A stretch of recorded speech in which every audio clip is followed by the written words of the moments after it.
Support for this program comes from Jazz on the Tube, the internet's largest collection of free streamable classic jazz videos. From Miles Davis to Louis Armstrong, from Thelonious Monk to Duke Ellington. You'll find it all on jazzonthetube.com. Start your free subscription today.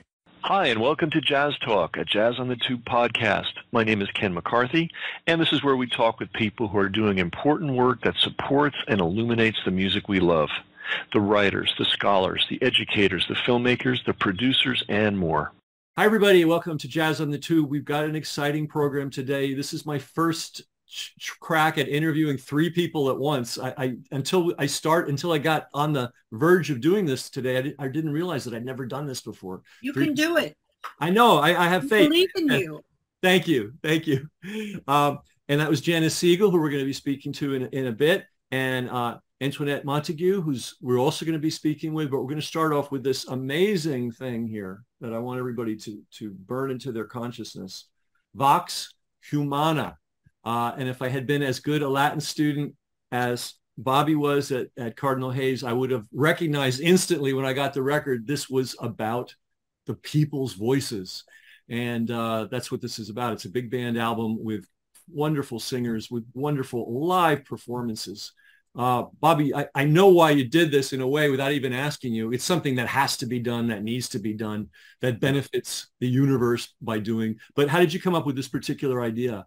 Well, this is with my multi-Grammy nominated Multiverse Big Band, and we had always featured vocals occasionally on a track or two in all of our Grammy nominated albums, which we're very proud that every one of our albums has been Grammy nominated.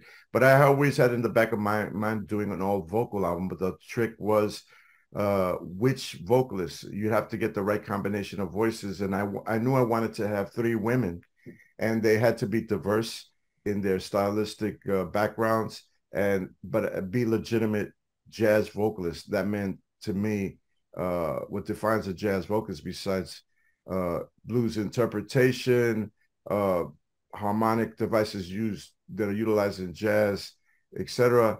The blackness of the music, but they had to be improvisers as well. And the three, I'm just lucky that all of these ladies came into my world. Antoinette, I've worked for in a small group setting. I've always admired her. I always said in the back of my mind, man, this woman would be fantastic in a big band setting. And she had worked with big bands already before, so she has experience. Jennifer J. Ledesma was my student as a vocalist in the Afro-Cuban Jazz Orchestra that I teach at the New School. And then Janis, I've always admired for her work with the Manhattan Transfer, and I finally got to meet her personally. And then I got the gumption to ask her if she would be willing to participate, and luckily she said yes. So that was she was the third person in this concept that I had, and it's born this incredible double CD that we recorded live, jive at Dizzy's Club Coca-Cola, and it's been getting great, incredible critical acclaim, and the cognoscenti digs it, which is great. The public digs it, and jazz radio digs it as well. So at the time of this interview, we're like number 4 on the jazz charts. Great. Well, the Jazz Week charts, yeah. It just makes sense. It just makes sense. Yeah, it's beautiful. Wow. It is beautiful from beginning. And the album is autobiographical in many ways. All these pieces mean something to me, but the selection of repertoire is always important when you produce a recording, and all these pieces mean something to me personally from my youth. And there's a lot of nice backstories to the pieces, and the ladies can talk about that. Okay, great. That with them. And I want to emphasize to everybody, this was recorded live.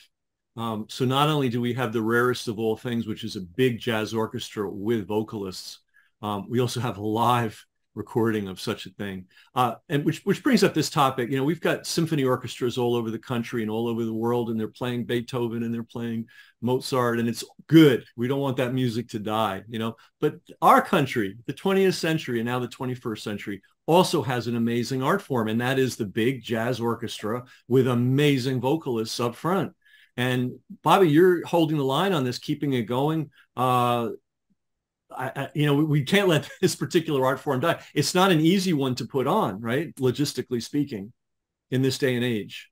Well, there's a lot of ad hoc work, and I tell you, if you really want to drive yourself nuts, run a big band.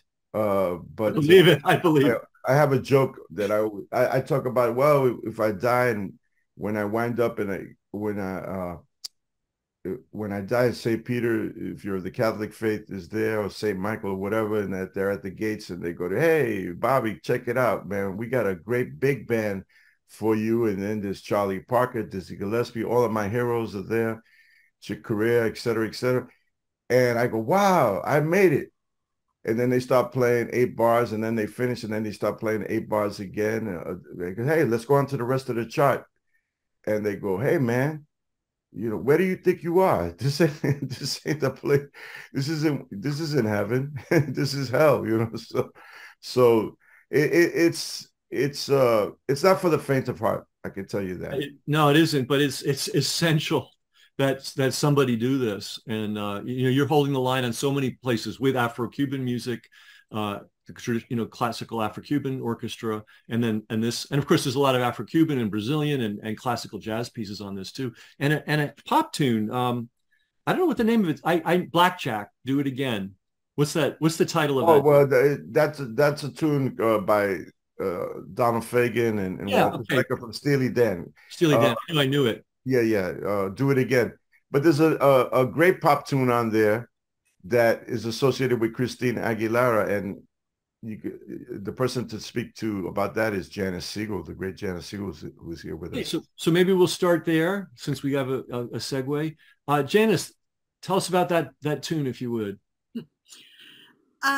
It started sort of as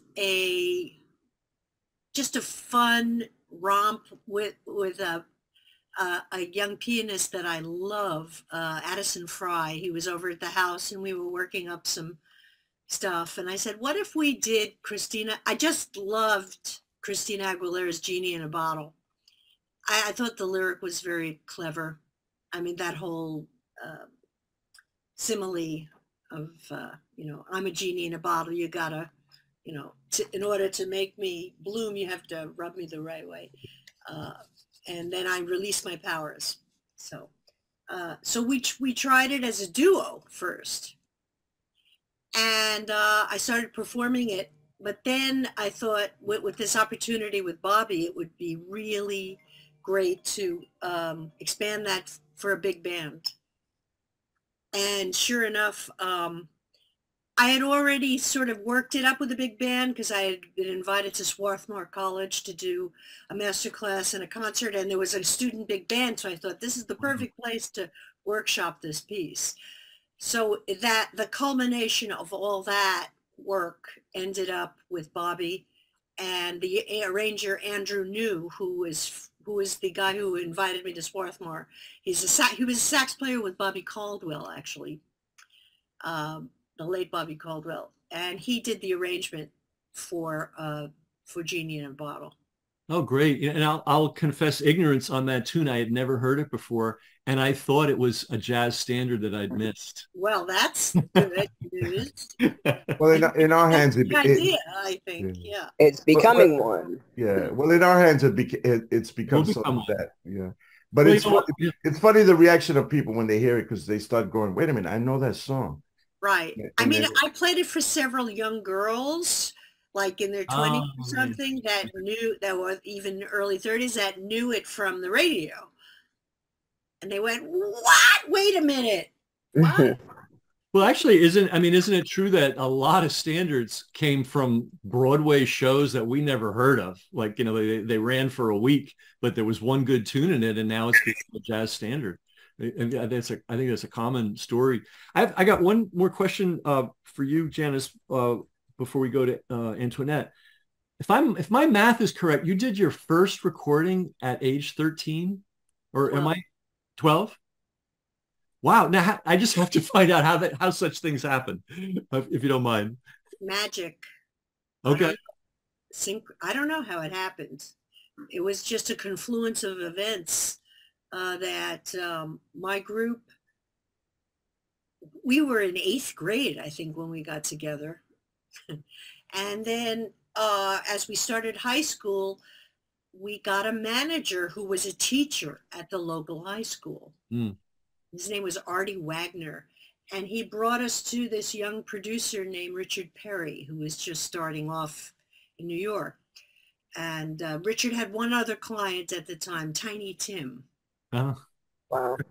And he signed us 3 girls. I mean, we were 12-year-old girls playing our own instruments and singing and writing also. So we did our first single with him, live with an orchestra at some CD studio near Times Square somewhere. Yeah. at the age of Yeah, it 12. was the Hideaway. Okay. Wow. At the age of 12. So you must have grown up in an environment saturated with music. Well, I grew up in New York City, so yes. Okay. There you go. Yeah. But and the music of my teen years was so rich. I mean, Motown and folk music and the Beatles and all the stuff that was on AM radio at the time, all the Latin music in New York City, all the Caribbean music, everything was here. So I absorbed it all. Yeah. But I was really a folky, kind of a hippie folky. When you started, I'm gonna ask later how you made the transition to jazz. Okay. But I want to go to Antoinette now. And Yes. Antoinette, the song that I heard you sing at Bobby's benefit, what's that place? Not the Moulin Rouge. It's in the basement. The Poussin Rouge. Right, the Redfish. Right. And And it used to be the Village Gate. the old Village Gate, yeah.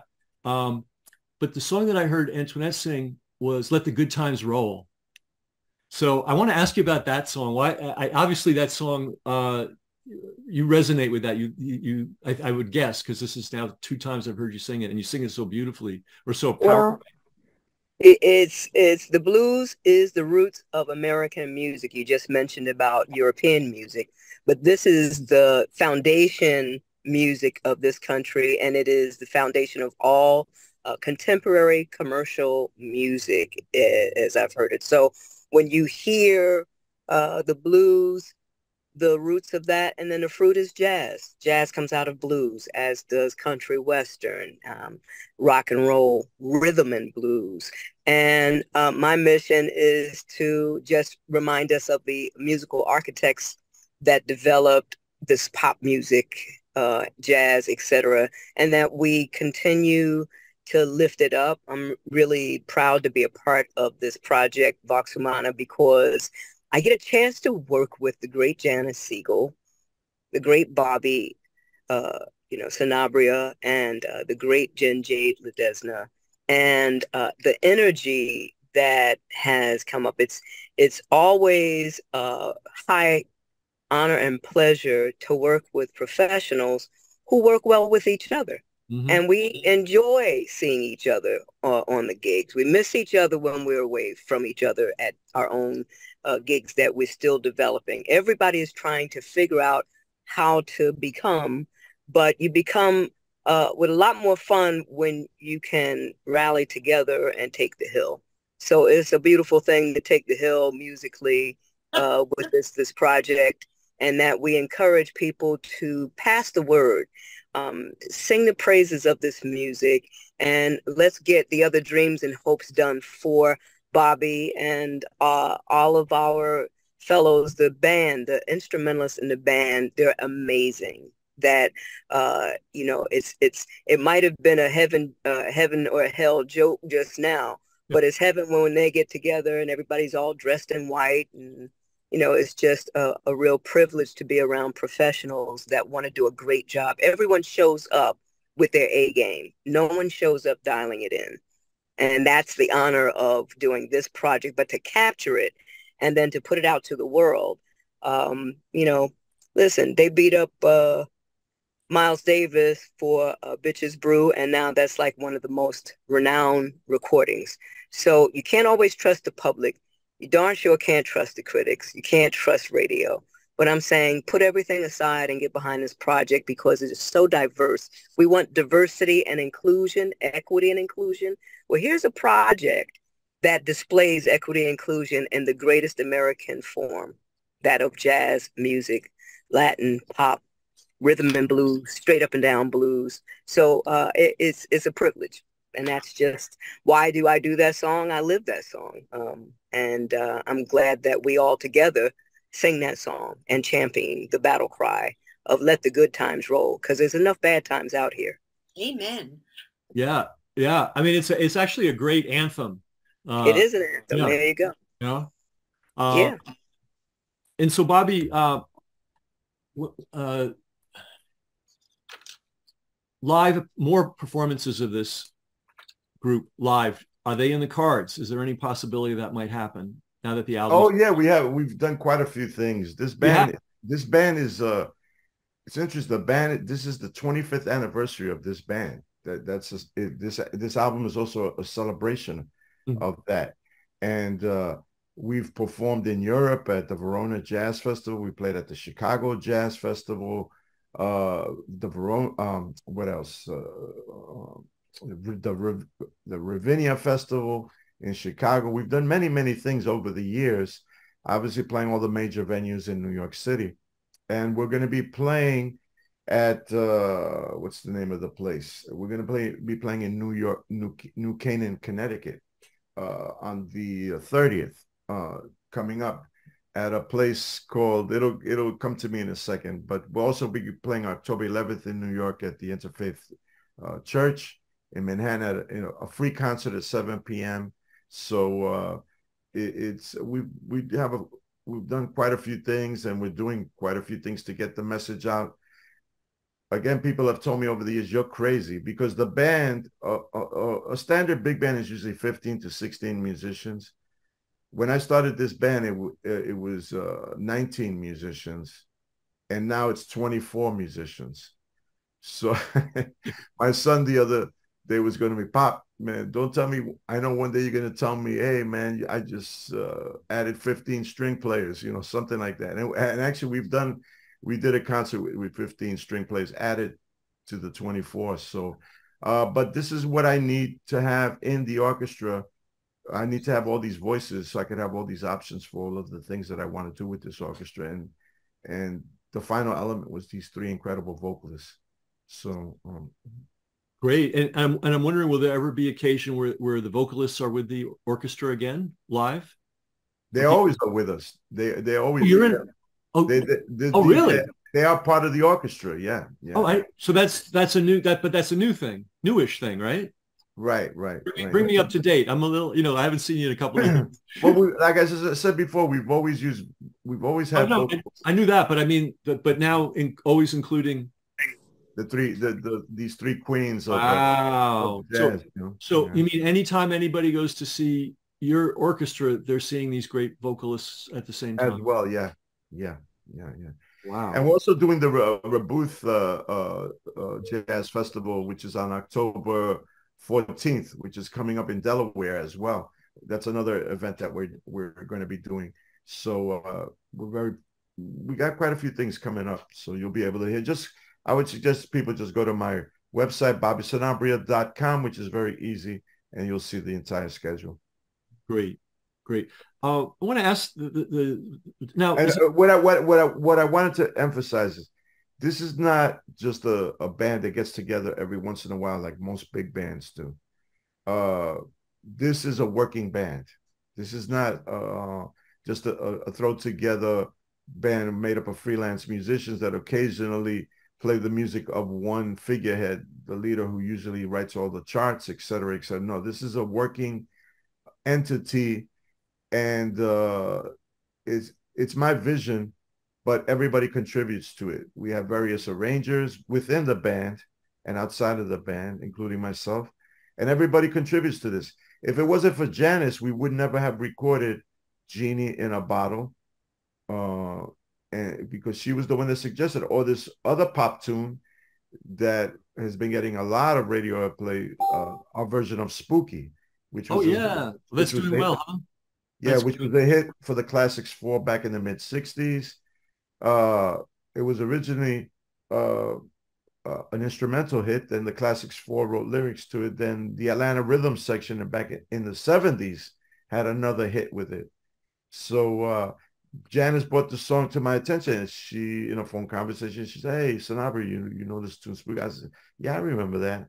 Well, I got this little demo that I did with Christian McBride. I heard it, and I said, "Man, this is perfect. We blow this up with the big band, with the power of the big band behind Janis, with the authentic cha-cha-cha, son montuno rhythm with some R&B elements. Forget about it." And that was because of Janis. So it's very much a collaborative. That's an example of the collaborative effort that we, mindset that we have in this orchestra. That's great. I'm going to ask you to send me the list of all the places you're going to perform in the near future that you know of, and I'll make sure I post it on the page. Most definitely. Thank you. Nobody should miss this. I just thought this was this one-off thing, and it was recorded at Dizzy's, of course, right. and which is a great setting. Was that your debut? Was that it's the follow-up to we had done a previous live album, the West Side Story Reimagined project, which was also very critically acclaimed, and we very proud of that project because it won the Jazz Journalists Association Album of the Year Award in 2019, and it was also Grammy nominated as a double CD set. So this is the follow-up to that, and the great thing about this is that this was recorded live. So there's no studio trickery at all. There was some sweetening we did, but it's basically what you hear is what you get. And an incredibly powerful band that demonstrates the majesty of the music in full force. So it's doubly rare. It's a big band with vocalists and it's recorded live. Yeah. So this is a strangely rare thing these days. And what's that thing they do? EQing? What's that with the voice where they make the voice come out perfect? It's called auto-tune. Auto-tuning. So I assume there's no, I've heard the album and I'm just joking. There's no auto-tuning on this album, guys. There isn't. There are still human beings that can sing, thank God. And, it's not a trivial thing. This ability of human beings to sing is a big deal. We should not lose it, and we should be cherishing it and cultivating it. So I want to go back to our vocalists. Now, what's the right way? Vocalists or singers? What's the polite, correct way to describe? I don't care. Do you? Tomatoes. Okay, yes, good. But while we're on this, now, I'm sure singers, don't forget vocalists, singers, all of that. Or musicians is good too. Musicians is. I was going to say that. Now I want to bring this up. I'm sure you know, and Bobby knows this too because he's a drummer. There are people that think drummers and singers are somehow not musicians. Discuss. Well, you go back to Sinatra and his issues with Tommy Dorsey. It was just about the fact that Sinatra, when he got up to the mic, commanded a little more attention than what Tommy might have wanted for the swing band that he had. Now, that's not an on purpose thing, but that just is people love the sound of the human voice. They love the lyric. They love to to hear the story, which is the tradition of griots or the African tradition of storytellers. And so anything that puts others down is just so out of touch with the world that we live in today that equity and inclusion for LGBTQ folks, for folks that are of whatever persuasion of minority or majority, we have to figure out a way inside of this music that is reflective of society to reflect what is good and what is now powerful and positive and progress about the matter of how we treat our fellow musicians, singers, drummers, etc. If we don't have a spirit of oneness, especially in this music called jazz, then, we really start seeing a bleaker world because we do reflect the dichotomy of this world. I mean, there may even be fans that just don't realize, they think unless you're bringing a case to the, to the gig and opening it up and assembling something that you're not a musician, So Those aren't fans, though.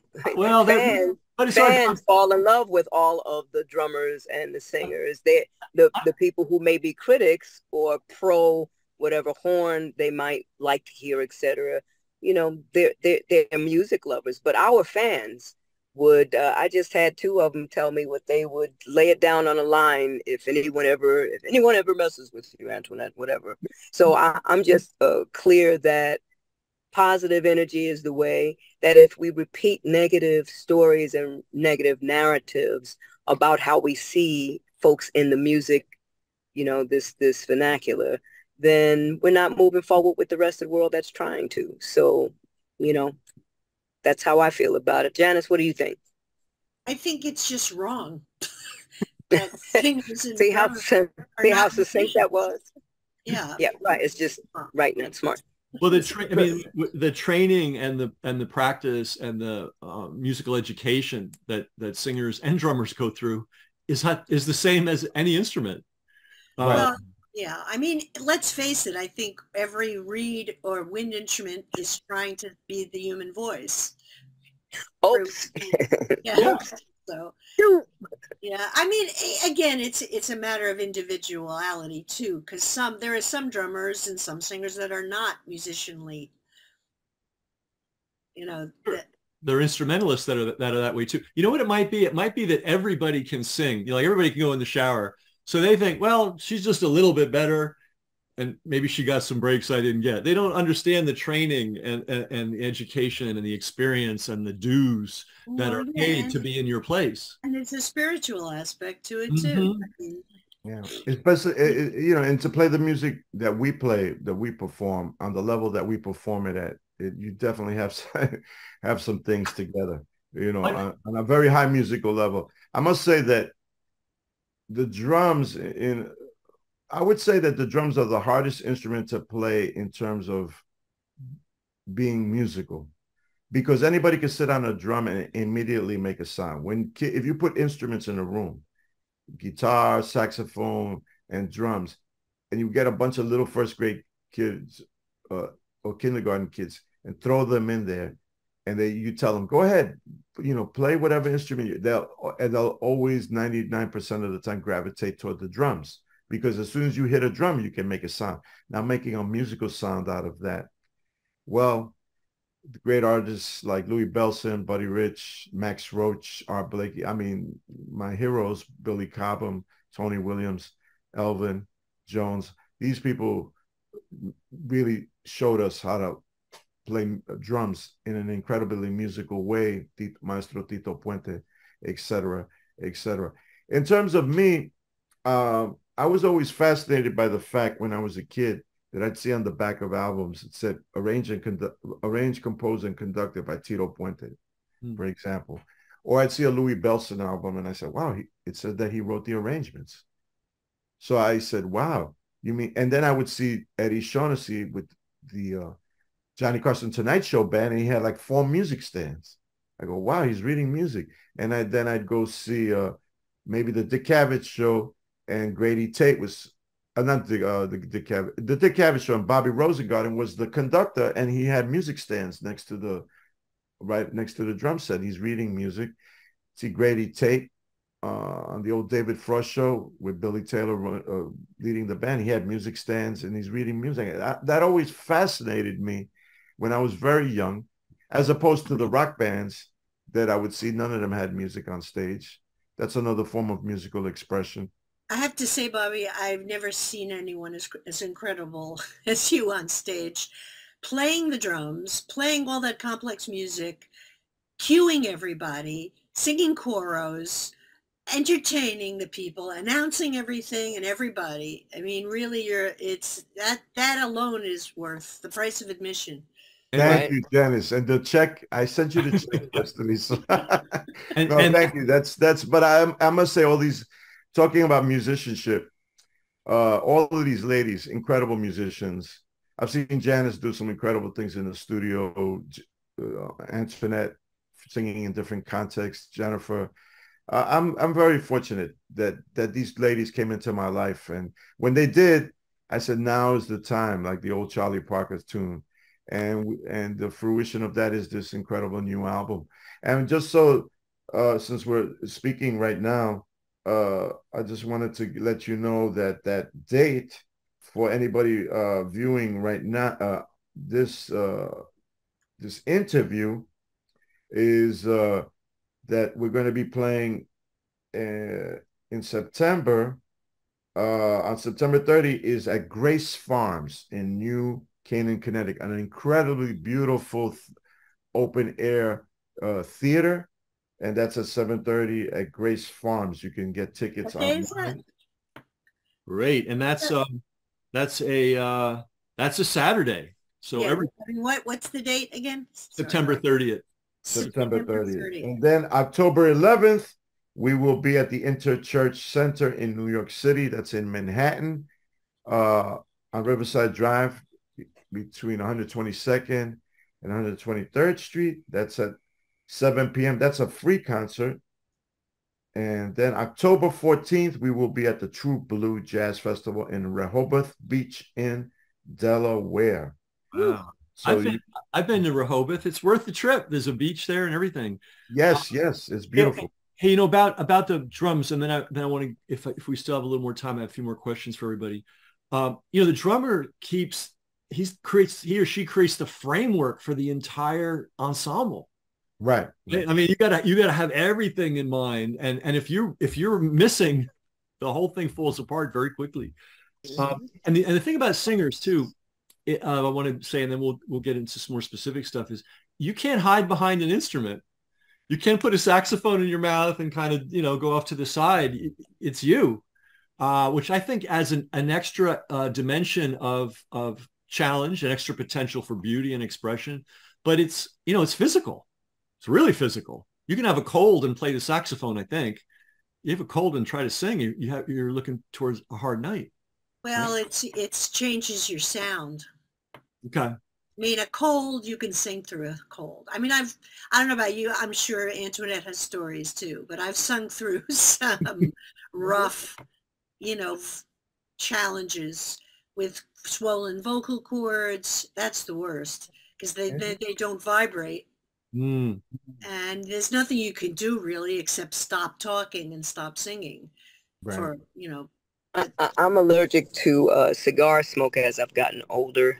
Oh. And when the Canada fires were happening, I experienced like it was almost like my sound was cut off, and I had gigs that week.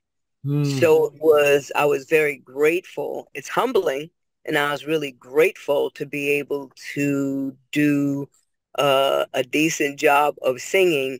And while it changes or alters, because it has to, because you're altered, it's amazing to get through it, and it's still a privilege to get a chance to share your gift with people. But your instrument is you. It's right. Absolutely. I can't drop it off at the luthier, and that's all. Right. Yeah. The other thing is that you take talking every day for granted. I mean, that's right. You know how much you talk during the day and how much of it really is non-essential. You know? Okay. So, okay. I'll keep that in mind. So that's why a lot of singers are women of few words. Well, voice rest really is a very important thing. Crucial. Singer. Okay. See, there's a lot called sleep.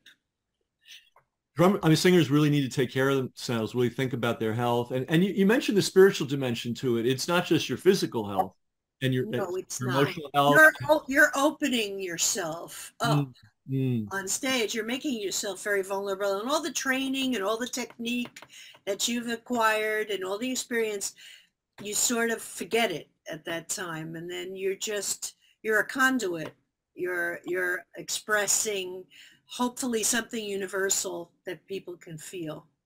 So I'm going to go back to the singers, to the musicians, for some specific questions. So Janis, who opened your mind to the idea that there was something beyond folk singing? Well, I started listening to jazz heavily in late high school and early college, but instrumentals. I listened to instrumentals. And I think that served me well, actually, because I started to hear that language that jazz instrumentalists use when they're improvising and all of that technique. So I didn't really get into vocal jazz until I joined the Manhattan Transfer. Interesting. And it was Tim Hauser that opened up my whole world, really, and my ears to the history of vocal groups and the evolution of jazz singing. And I became obsessed with that. And it was John Hendricks that said to me, you know what? I think you're a jazz singer. You never sing the same thing once. Somehow he really pushed me. Somehow they recognized it in you. Yeah, before you see it yourself, I think. But yeah, I was just really enthralled and challenged by the level of music of mastery with this art form. Okay. All right. And Antoinette, now you had a different background with the music. I think you grew up from probably childhood, infancy, hearing it in your home. My mother was an amazing singer. I feel like, as well as my siblings, that she was as good as Ella and Sarah combined, out of Georgia, and one of the first Black groups of students allowed into Arts High School in the great city of Newark. And she always sang, always danced, and I'm the last of 8. So when you've got 8 siblings ahead of you, everybody's bringing in, from Jimi Hendrix to Nina Simone to da da da da da da da da, some of the instrumental pop songs of the day. Herb Alpert, everything was in the house. And my mother was one amazing, when she would sing gospel before she became a Jehovah's Witness and shut that down. It reverberated throughout not just our house, but the tenants on the first floor. It was some amazing vibration to have, and to be born in the womb of a singer and come out. There are pictures of me singing to, 9 months, singing to an older sister holding me in her arms. So it was everything. And I'm really fortunate that I got a chance to meet Carrie Smith and Etta Jones, who were my upline. And it was before the internet. So you had to really travel behind a singer. And I said, pull bags, suitcases, get to the next town, let everybody know they were coming, try to help build up the audiences, and then watch them get on stage to perform the craft. And that came along while I was about in my mid-30s. I didn't start professionally singing jazz or blues until that time, but I was always in a choir, always in some sort of little group that we were trying to make up. And I used to give shows in the back hallway. I thought I was Michael Jackson Jr. A nickel got you 2 cookies and some juice stolen from my own family's house. I was like, where are all the cookies? Giving another show. But use your own allowance if that's what you want to do. So, I'm just always wanted to sing. And in my dream state as a child, I would see these little tiny colors, pebbles and pebbles. And it didn't come to my consciousness of what it was until I got up to the Buffalo Pine Grill reunion, which is about 14,000 people. And when I opened my eyes, I said, that's the lid over my eyes that I've been saying, and all those colors are thousands of people. So to be a kid and have a dream, and you couldn't figure out, what am I looking at a beach? What am I looking at? Seashells all broken up? But I saw it when I got on the first major stage. And this is how I want to live my life, out swinging. And I'm really fortunate to be background singing and harmonies. Nobody can do it better and show you how better than Janis Siegel. So just her patience with us while we're trying to work out some of the harmonies, and you get a little older, you don't remember stuff as much, but I certainly do relish and enjoy and just idolize the fact that there's all these years, over 100 years of expertise that comes together when Vox Humana gets ready to get up and do its thing. It's legit, and as Bobby said earlier, live, no jive, inside of what we do and what we can give to audiences and the joy people feel. That's the main thing, is we're there to lift up and infuse people with some joy. So there we are. Great, great. And speaking of Vox Humana, here's what it looks like. Mine's signed. If you go out and buy one, you'll have to ask Bobby to sign it at one of the shows. And we have, in addition to the amazing orchestra, which you call Multiverse, right? That's how we should call your orchestra, Bobby? Multiverse? Yeah. It best describes what we do. We have a lot to draw upon. I mean, which is basically everything. So in terms of stylistically, and the great thing about jazz is the only art form, in my opinion, that draws upon every other art form and every style of music that exists, and can still retain its identity, which is that of the musician being a master storyteller through improvisation. All cultures improvise, but the way jazz musicians improvise, it's a special thing because there's harmonic complexity, but it's also deep simplicity in the power of the blues, which comes from the African American experience. And it's a very beautiful, spiritual, as you said, thing. I don't take this lightly when I go on stage. Even when I'm playing, I could be playing a quote unquote commercial gig, like playing at somebody's bar mitzvah, bat mitzvah, wedding, or corporate gig, but I take what I do very, very, very, very seriously. Some people would say sometimes too seriously, but I could be playing in a dive, and if I'm the leader on the gig, I'm going to treat the music with the utmost of respect and treat the audience with the utmost respect as well, like what we do with the orchestra. So that's why I call it Multiverse. I have to say that that comes from my love of science fiction, and also I heard Neil deGrasse Tyson talking about this multiverse concept. I said, oh, that's it. That's what we do. That's the best way to describe this band. It's not a Latin jazz band. Some people have told me, hey, you got a great Latin jazz big band. No, I go, no. You don't get it twisted. It's not that. And then what is it? It's, as we say in the Bronx, all that and a bag of chips. It's everything. It's this, that, the other, and everything in between. So, and that's why at times it sounds like the Count Basie Orchestra swinging hard. At times it sounds like Don Ellis's Progressive Concert Jazz Orchestra. At times it sounds like the Tito Puente Orchestra. And ultimately it sounds like the Multiverse Big Band. Great. And to repeat those dates, make sure I've got them. So September 30th at the Grace Farm in New Canaan, Connecticut. That's a free show? No, that's a ticket show. Yeah. It's a ticket show. Okay. And I would suggest people check, because I was just told it's almost sold out. So okay. So that's Grace Farm, New Canaan, Connecticut, September 30th. And for real, Antoinette and Janis and Jennifer are going to be there? Yes. You're not fooling me. Not me. Oh, not Janis. Janis. Okay.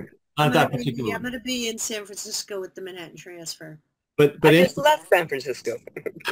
Yeah. That's the other thing, and we'll spend too much time that musicians work hard. Traveling is hard work. I used to do it for business, and I'm glad I don't. It's hard. It's a sacrifice. And so, all right, so let's get to the next one. October 11th. That's going to be at the. Did you say the Interfaith? It's called the Interchurch Center, which is in Manhattan. Interchurch Center, and that's October. And then October 14th, Rehoboth Beach, which if you've never been there, it's not that far away, actually. It's like South Jersey, but it's in Delaware. It's And beautiful there. It's beautiful. They have great restaurants. I mean, it's incredible.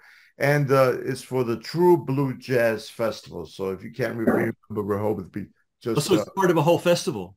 yes. Oh, okay, great. A 3-day festival with the headliners, and that's a ticketed event as well. But the concert on October 11th is a free event. That's sponsored by, I must say, by a great organization called Jazz Mobile. And wow. that's a rescheduled event. We were supposed to play in August, then that got canceled because of schedule. We were supposed to play at the Great Hill in Central Park in August. That got canceled because of the threat of rain. Then it got rescheduled because for September 9th, I believe it was, and that got canceled because of the threat of rain. But I finally told Jasmine, you have to put this performance in an indoor space so we can avoid this. And they were able to get the Interfaith Church, which is a beautiful interfaith church, but a beautiful, beautiful setting for music. I've played there before in a small group context. It's gorgeous sound, et cetera, et cetera. So, and it's free to the community. So we hope to see you there if you're in the New York area. Yeah, people in New York should not miss that. Will all the singers be at that one on the 11th? I believe so. Yes. Janis is nodding her head. Antoinette, good. Yeah, you guys. I mean, you'll hear it when you get the album. We'll maybe, with Bobby's permission, we'll put one track on the website. When you hear it, you'll know. You'll need the CD and you'll need to see it live, because last piece to say here, this art form is not everywhere anymore. I mean, it used to be the art form, and now it's people like Bobby that are holding the line on it, and the singers and the musicians. But Bobby, you're the one that's really keeping the truck rolling. It's an incredible expensive energy. Right. And yet it's a beautiful art form. And going back to what I was saying earlier, it's good that we've got these Mozart symphonies all over the world, because that's beautiful music and you don't want it to die. But this is our music. Exactly. We can't let this one die. And really, so everybody, by buying the CD, by going out to hear the events, by talking this up, you're helping keep this very important art form thriving. And it's still okay to request it from jazz radio stations. They play, music from Vox Humana, because stations still listen to people making requests. The public still matters. So this is that time to support, and that's a great way to support. Thank you, Antoinette. What a great idea. I should have thought of that. So everybody, in addition to all these other things we've talked about, you all have a favorite radio station that you listen to. Call in and tell them you want to hear, and you can even name your track and maybe they'll play it for you. Yeah, it's especially big bands, because I must say, I'm very privileged that I have a radio show on WBGO, which is the leading jazz station in the country. And it's on Saturdays from 4 to 6 p.m., the Latin Jazz Cruise.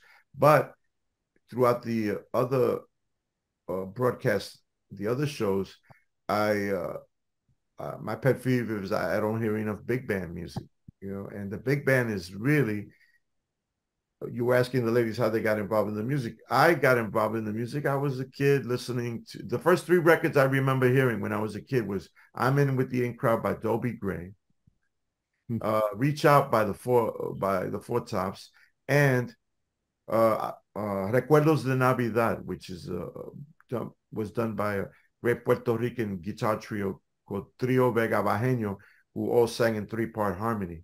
So maybe that's where my affinity and my love for a trio of singers comes from. But what really turned me on was the sound of big bands like Count Basie, Duke Ellington, Maestro Tito Puente, the power and the might of that. And then seeing that on TV, like on shows like the Ed Sullivan Show when I was a kid. I dug the Beatles and everybody, kid of my generation at that time.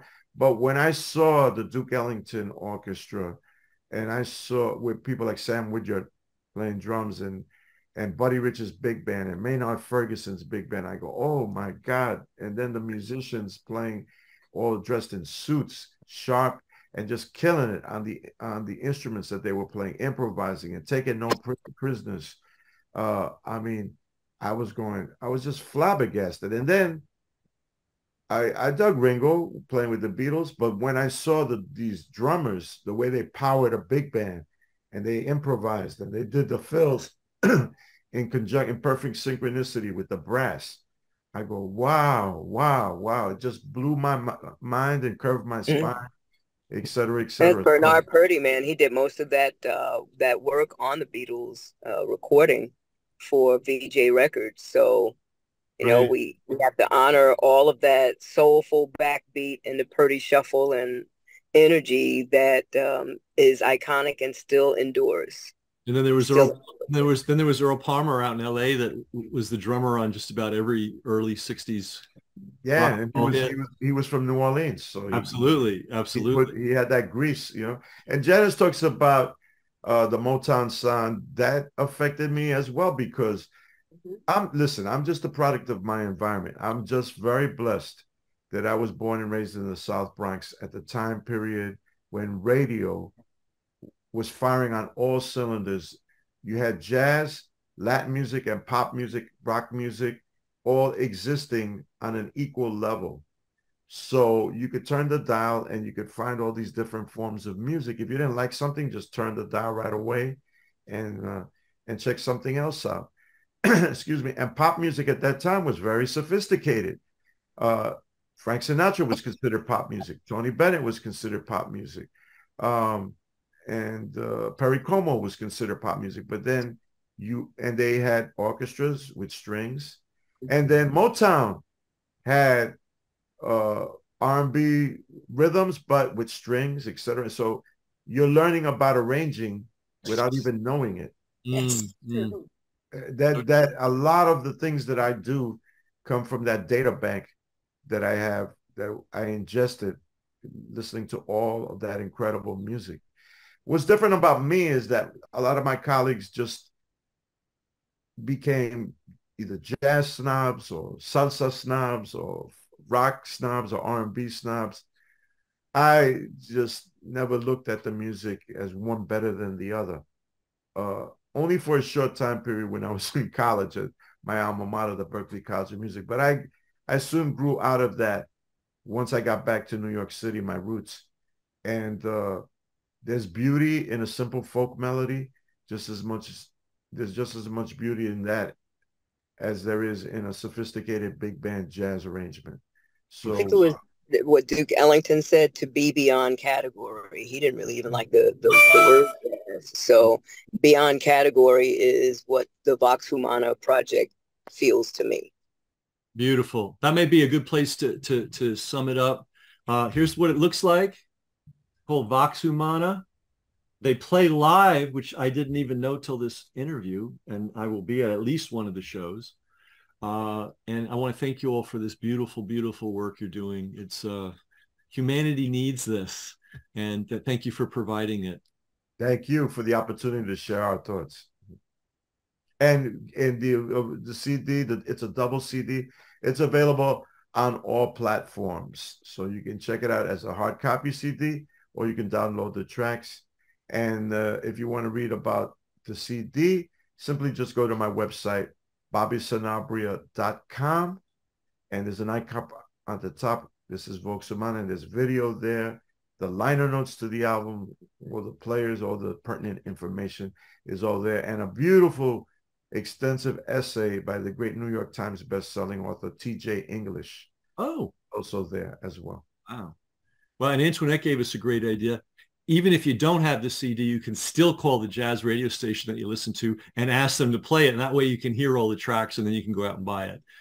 We have to be activists. Maybe somebody else has coined this, but I think 5 years ago, I coined the term jazz activist. I'm sure somebody else used it. But if you love the music, you need to be an activist for it. And there's a lot of easy ways to do it. And Antoinette gave us a great one. Call your station, say, hey, I heard of this amazing album, Vox Humana. When are you going to play it? I'd love to hear some tracks. Okay, everybody. Thank you so much. Thank you. Thank you. Appreciate it, everybody. Great to see you, everybody. See you in the multiverse. Yes. Bye. We hope you enjoyed the podcast. If you did, please share it.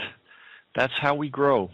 And remember to subscribe to JazzOnTheTube.com, the Internet's largest collection of free, streamable, classic jazz videos.